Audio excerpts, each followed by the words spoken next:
Assalamualaikum warahmatullahi wabarakatuh. Perkenalkan, nama saya Aska Nuridayani. Saya angkatan 2020. Di sini saya ingin membuat video untuk memenuhi tugas public speaking in Maksi. Sebelumnya, saya di video ini akan membahas tentang infografik yang sudah saya dan kelompok saya buat, yaitu kelompok 3, dengan tema infografik mengenal tanaman obat murbei. Contoh infografik yang sudah kami bikin seperti ini. Lalu infografik tersebut kami buat berdasarkan sumber yang ada di buku tanaman obat tradisional yang seperti ini. Lalu langsung saja kita masuk ke bahasannya. Yang bahasan pertama itu fakta tentang murbei. Murbei berasal dari China, tumbuh baik pada ketinggian lebih dari 100 meter di atas permukaan laut dan memerlukan cukup matahari. Murbei ini di Jawa disebut besaran atau murbeo, dan di Sumatera disebut kerta. Nah, sebagai info tambahan, murbei ini sudah dibudidayakan dan menyukai daerah-daerah yang cukup basah, contohnya seperti di lereng gunung. Dan murbei ini juga sering dijumpai tumbuh liar. Nah, pada bagian kedua atau bagian berikutnya, yaitu mengenai tentang bagian tanaman murbei yang mengandung kandungan kimia, yaitu yang pertama pada daunnya. Daun murbei ini mengandung ekdisteron dan inocosteron.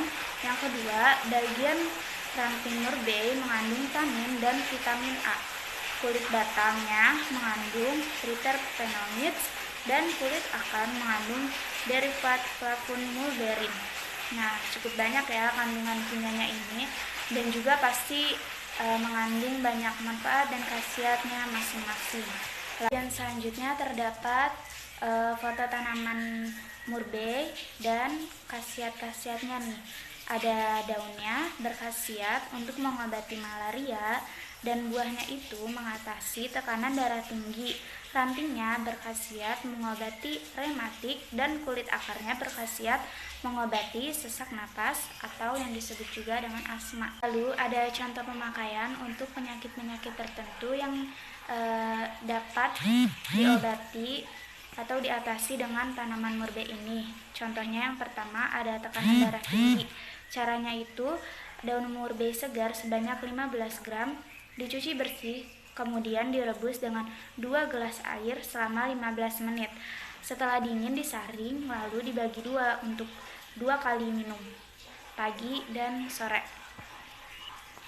Nah, yang kedua itu untuk memperbanyak keluarnya ASI. Nah, caranya itu daun murbei muda dimasak sebagai sayuran lalu dimakan bersama nasi. Jadi kayak sebagai untuk lauknya gitu. Yang selanjutnya untuk jantung lemah, itu caranya adalah memakai buah murbei.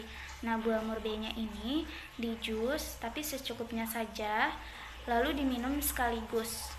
Dan rasa nyerinya di dada dan rasa nyeri yang ada di dada itu akan berkurang dengan minum jus buah murbei ini setiap hari. Jadi harus rutin minumnya. Dan tanaman murbei ini juga bisa loh untuk mengatasi digigit ular. Nah, caranya itu menggunakan daunnya. Nah, daun murbei segar ini sebanyak 20 gram dicuci lalu digiling halus dan tambahkan setengah cangkir air masak, lalu disaring dan diperas. Air yang terkumpul lalu diminum sekaligus. Jadi cara pengobatannya itu dari dalam, karena itu diminum ya guys. Lalu yang terakhir ada catatan penting untuk penggunaan tanaman obat murbei ini untuk pengobatan penyakit.